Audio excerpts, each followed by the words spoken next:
We're gonna cut out all these smart remarks now. We'll head out here. I'm your guest speaker, and I deserve to be treated as such.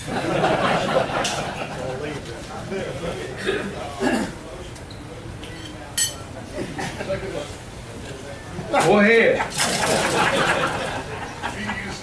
About 3-4 weeks ago, Jim Smith asked me if I'd write up about a one-paragraph history of what fair the club was doing back in the late 60s and early 70s. I said, okay, I'll try to do that. So I went home and I got my little notebook out and I got to making myself some notes about what we had done then. And I called Jim up and I said, Jim, there's no way I could do justice of what this club was doing during that period of time. There was just too much going on. He said, well, would you consider doing it at a club meeting? I said, well, I'll do it at the club meeting. So here I am. And I'm glad Kay brought to front the people that were here at the time we made this move. But how many of you are in the audience? I know Margaret is. Anybody else was here in 1969? Bridget, yeah, that's right, Bridget. So any of you that do what? Yeah, but Glenn's not here, is it? Oh, you knew I was going to talk. Reason I ask that is because I'm almost 90 years old and my memory is not near as good as it used to be.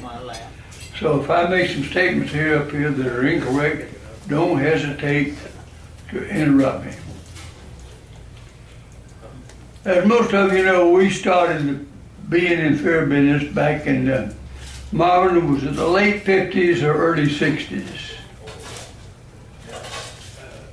Middle 50s.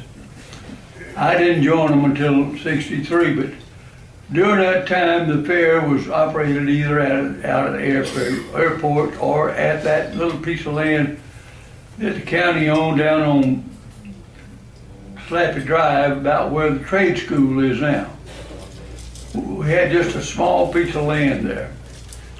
Well, the first 2 or 3 years we were over there, everything was fine.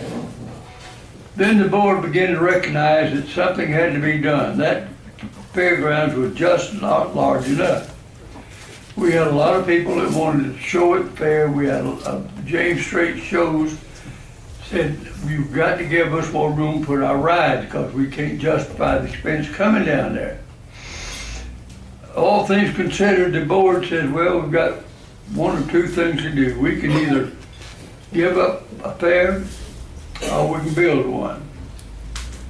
Well, that brought on a lot of conversation. Finally decided we would take a crack at building a fairgrounds. Keep in mind now, this was in 67. We had to get off the grounds in 69. So after the fair on 69, we vacated the fairgrounds. We had been looking for a piece of land for several months.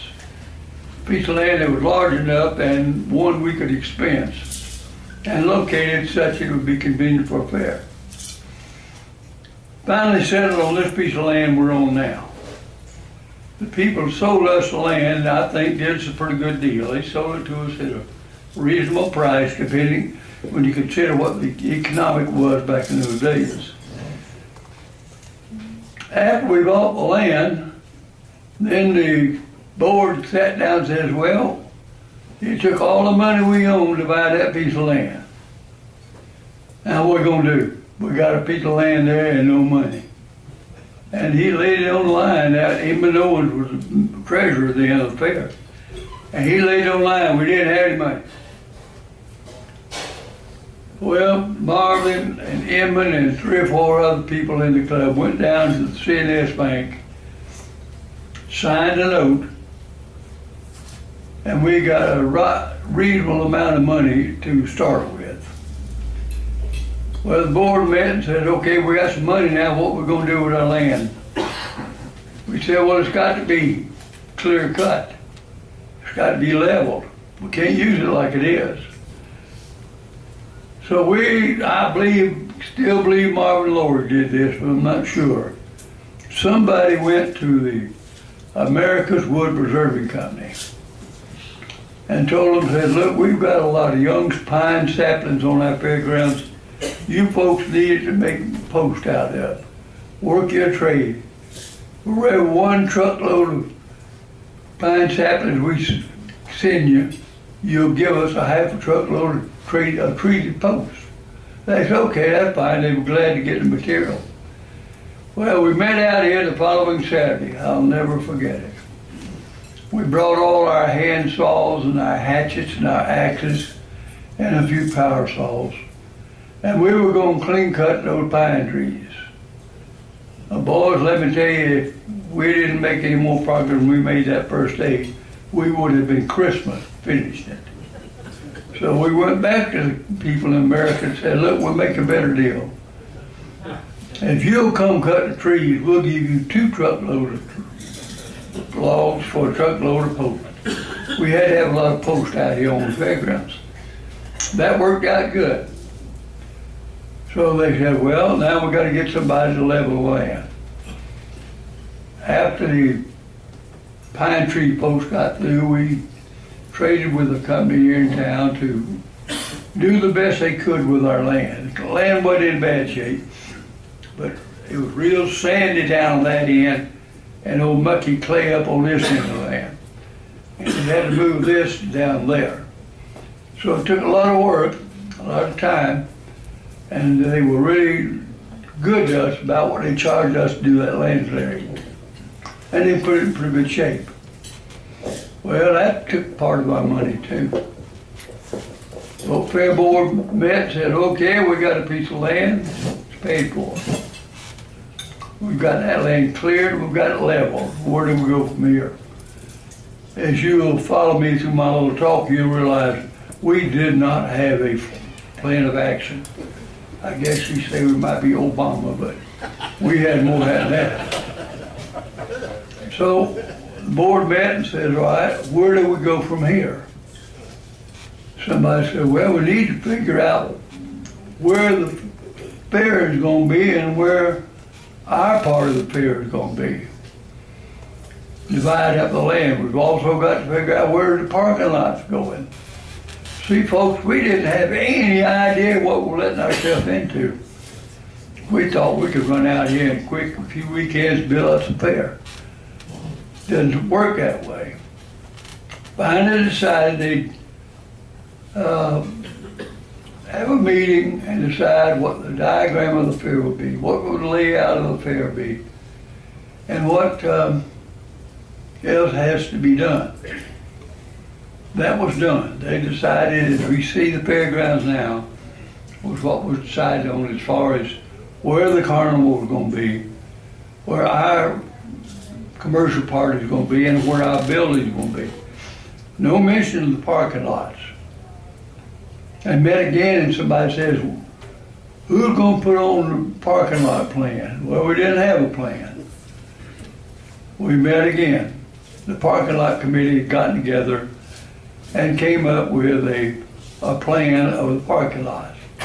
They knew that they had to have a parking lot for the carnival people, had to have a parking lot for the livestock people, had to have a parking lot for us, and somewhere or another we had to have a parking lot for the public. So they drew this up in a manner which we thought we could live with. The board went along with it. Then said, well, what do we do about a parking lot? What do we need to do? We needed to design it. We needed to put lights on it. A lot of work on it out there. And we started on it. And we worked on it till almost a week before the fair. It took that much work to do it. One of the biggest, I guess, expenses and work it took to get this fair together was the electrical service. Well, thank goodness we had some people in our organization who were in the business. They advised us on what we should do. I don't know how good that advice was, because even today, Larry would tell you, he's still replacing a lot of what we put in here this first week. It was just the junkiest kind of cheap stuff we could buy. And we put it in the fairgrounds. They had to put electrical service.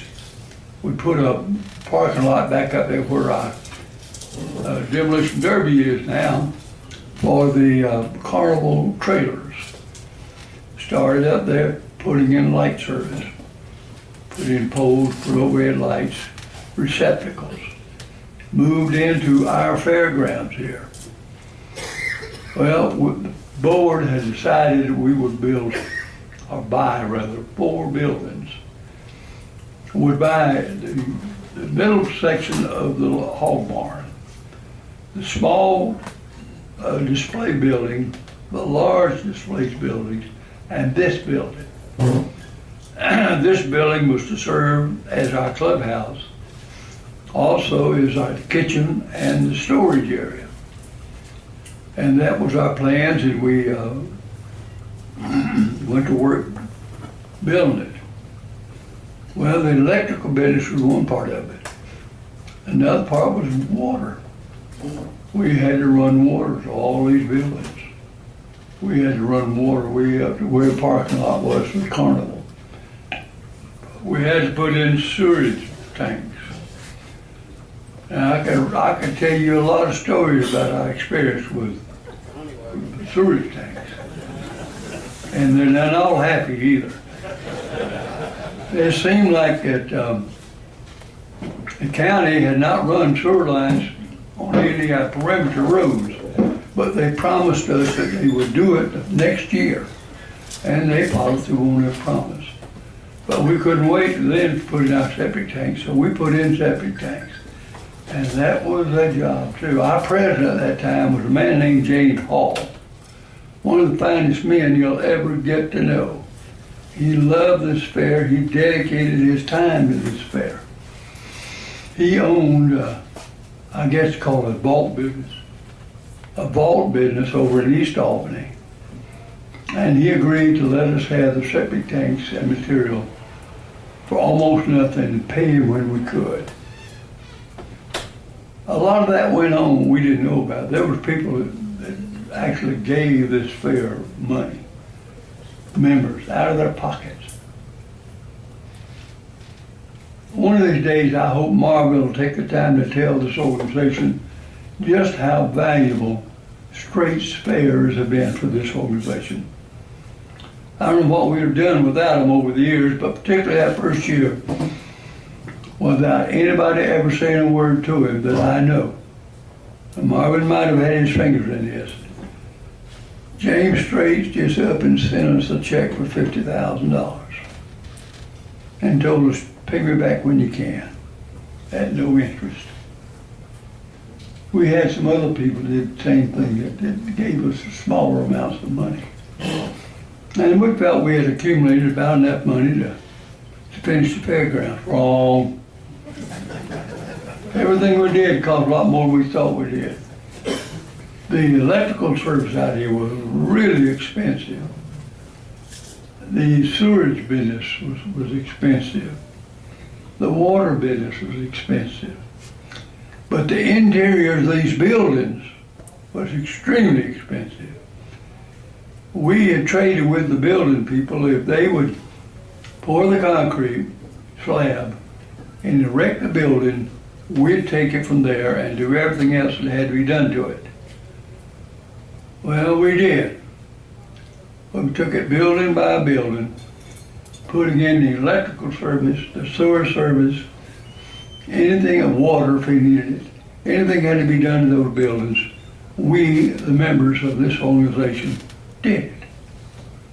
When you look at what's out here, you can say to yourselves, yeah, we had a little help, but we, the Exchange Club, built this fairground.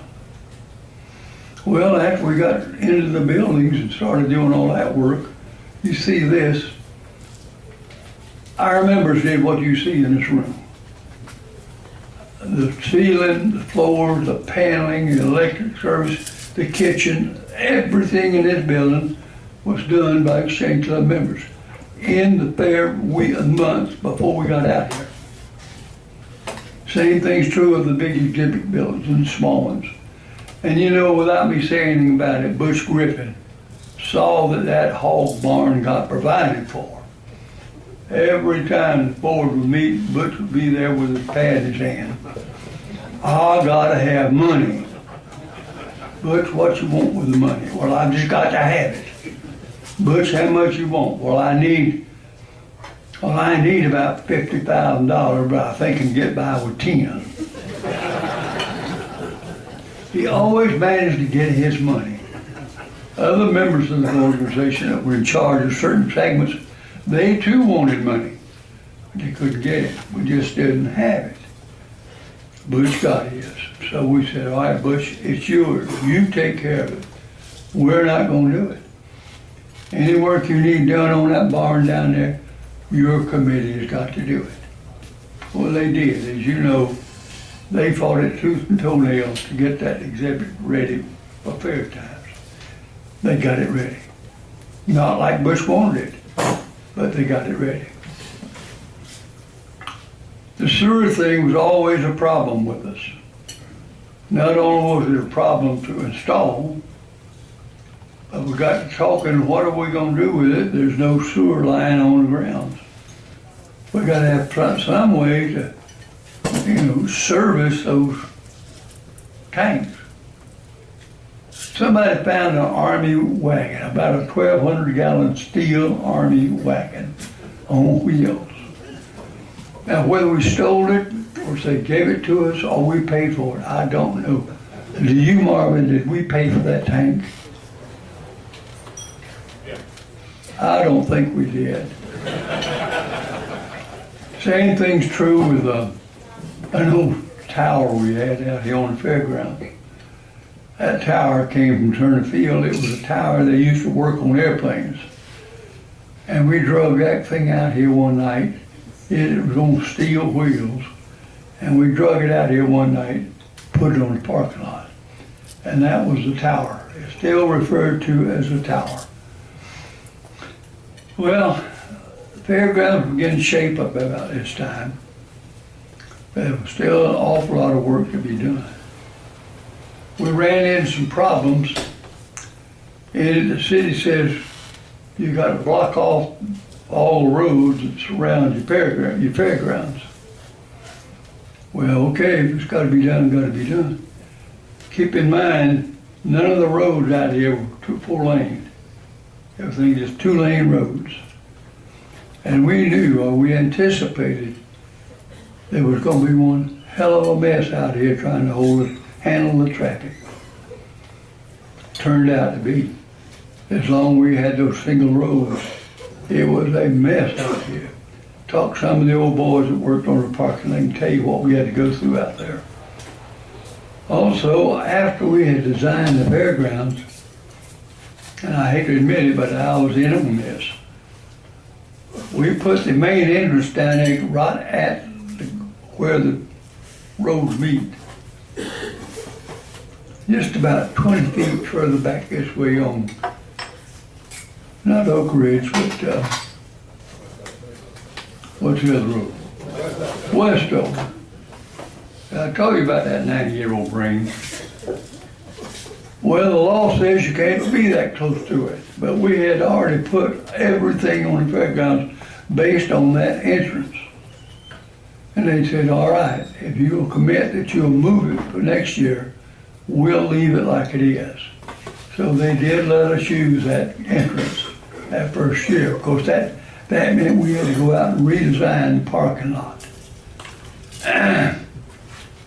Well, we progressed along. We thought we were in good shape. We managed to pay for most of everything we had at what Marvin and his crowd didn't steal. And we were fortunate people that we didn't have any accidents. I keep in mind, most people around here work on these fairgrounds were amateurs. We had a few professionals that owned the businesses that we utilized. But most of the work done out here was done by amateurs. But they jumped in with both feet and both hands and would do whatever was asked. We're very, very fortunate in that we did not have any accidents. Nobody got hurt. But I'll tell you a couple funny things out here as it relates to that. One summer day, it was hot and blue blazes out here. We were all working on the fairgrounds, and we decided we'd take a break and stand out here in front of this building and drink a Coca-Cola, which we did.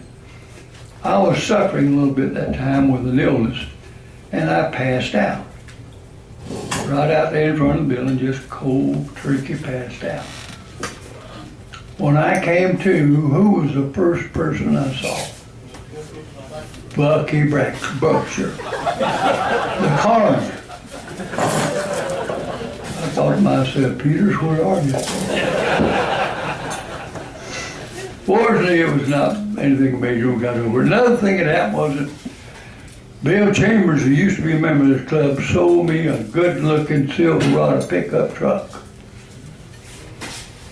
One Saturday morning out here, two of our CPAs that worked together, I'm not gonna call their names, two CPAs came and said, Pete, we need to borrow your truck. For what? We want to haul some posts and ropes out to the highway. Okay, but just be careful. Went about my business.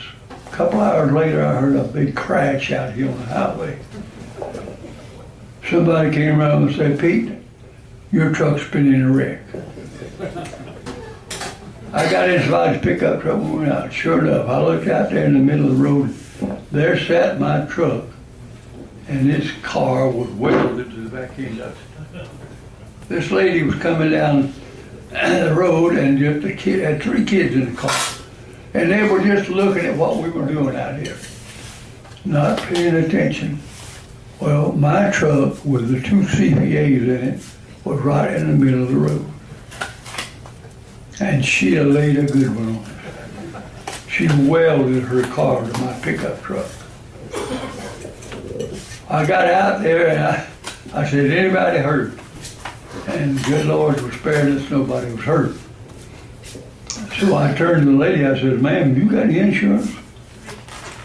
I don't have it. I said, buddy, I didn't mean to use that name. I said, have y'all got any insurance? Hell, we got nothing to do with this. I say, okay, somebody called the wrecker, let's get this thing out of here. We worked it out, it got worked out, it didn't cost us too much money. But that, I guess, was about the worst thing that happened. I made me some notes here of ridiculous things that happened out here. As you can see here, but I got 4 or 5 pages. This happened after the fair. The next year after the fair, that we had trouble getting golf carts out here, and so we didn't have a lot of them, but we had a few. A fellow that's, I guess you might call him secretary of this organization now, of this club right here. Yeah, he sit down here on the end of the table. Work for the security group. And he decided he'd ride the fences one night with his golf cart. You know what it is. Four-wheeler. He wasn't paying attention to what he did. And he made a boat out of that four-wheeler. This canal that runs down on the east side of our property, he put it right in the middle of it. I don't think they ever let you drive nothing. Yeah. Yeah, it's right over there where that crossing goes into our new grounds. Let's see what. Hell, I got notes I can't read.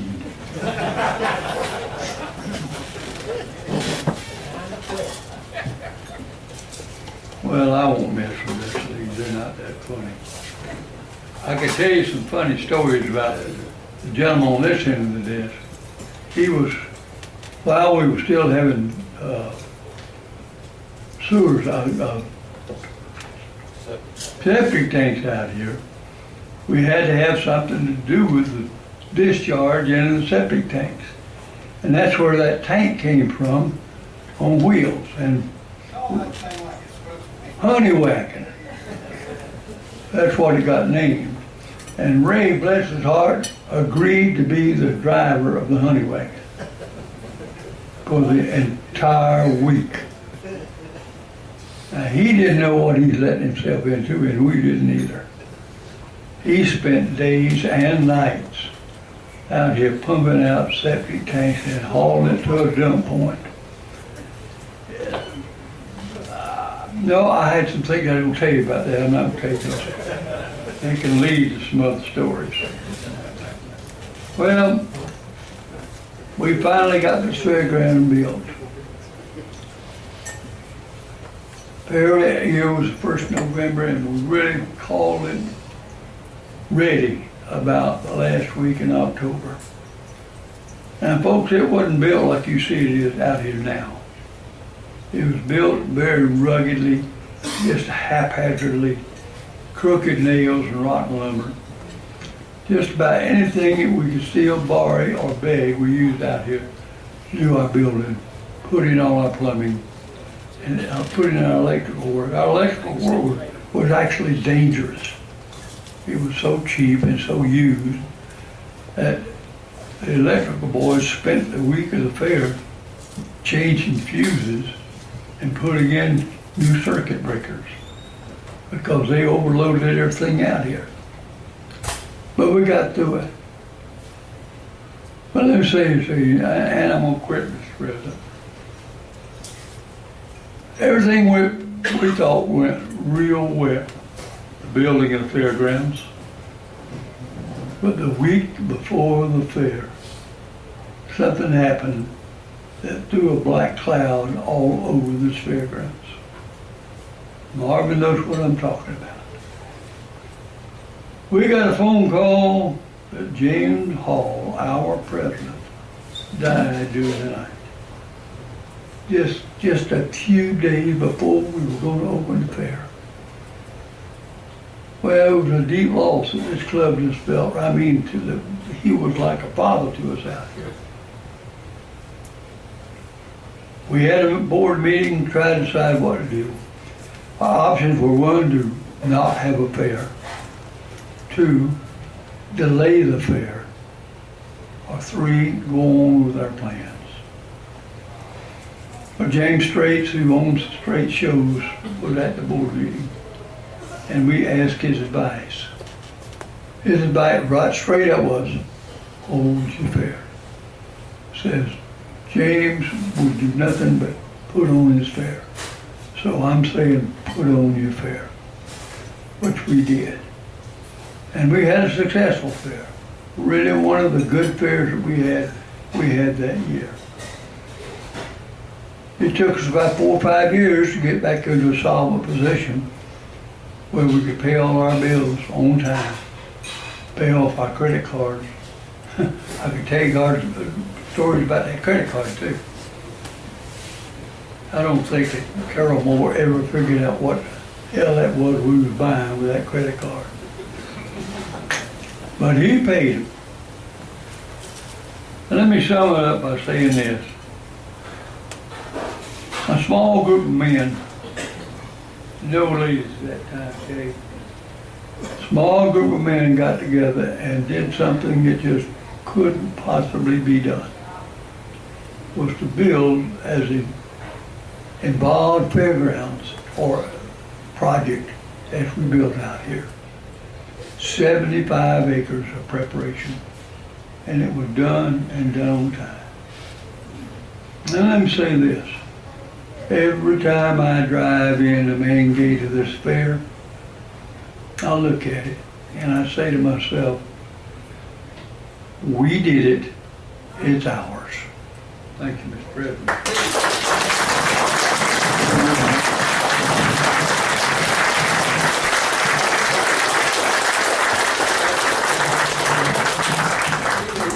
How many members were in the club? about 40 members, and by the time the fair got here, believe it or not, we'd gotten up to about 60 members. I don't know what prompted that, but our members went together and did a lot of work, bringing in new members. Oh, I'm gonna take it too. Can't read it. Thank you, folks.